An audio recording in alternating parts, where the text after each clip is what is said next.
All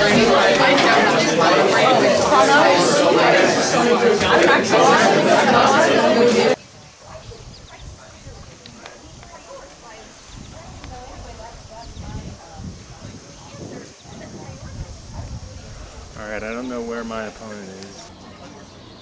So look at the actual statistics, which make these better becomes extremely and out of the top 20 has been at a 40-year high, whereas unemployment has been at a historic low. And while the Federal Reserve has been trying to since the adoption of the dual mandate, they just cannot pursue both at the same time.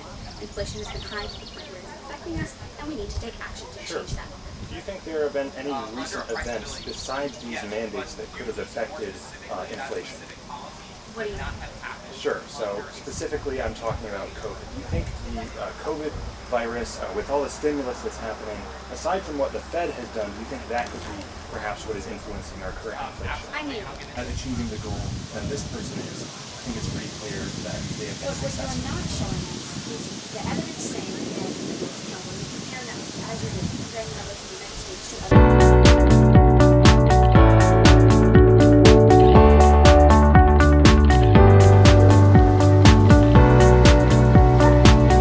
Hi, I'm Jenny McCafferty, and I'm here with Gabe Zylstra, who just won the Coolidge Cup.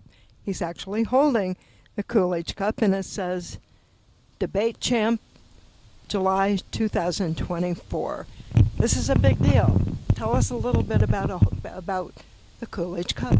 Yeah, so the Coolidge Cup is just a big tournament put on by the Coolidge Foundation for high schoolers. They have high schoolers from lots of different competitive leagues like NCFCA, NSDA, the Urban Debate League, and so they just get a lot of different styles of debate, a lot of people from different areas of the country, different backgrounds, all interacting and debating, and yeah, it's really fun. And the competition was actually in Vermont, is that right? Yeah, it's in Vermont on the estate of Calvin Coolidge himself. So it's an area called Plymouth Notch, and that's where Calvin Coolidge was born and raised. That's where a lot of the history surrounding his presidency happened, and so that's where they actually have the tournament. I remember seeing those grounds. They're pretty extensive, aren't they? Yeah, they really are, and it's a really beautiful area. Surrounded by the Green Mountains of Vermont, and all of these incredible historical buildings. It's really a great location. So you go through several rounds, and the topic is assigned. Tell us a little bit about the topic. Yeah, so the resolution this year was resolved lockdown policy served Americans well during the COVID pandemic. And so we had to debate both sides of that, both the affirmative, which affirms the resolution, and the negative, which negates or denies it.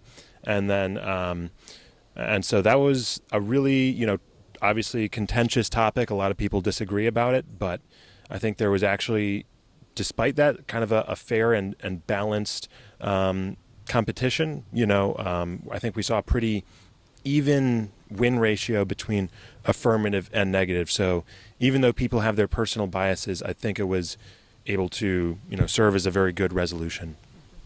Who was the toughest opponent? Well, that's a good question. I think probably the toughest opponent that I personally faced would be Nathan Chen. Nathan, shout out to Nathan. He's a really, really good debater, super talented, and a very, very worthy opponent. Yeah. Well, Gabe, congratulations. This is not the first time you've been in this competition, but this time you came out the champion. Congratulations. Thank you.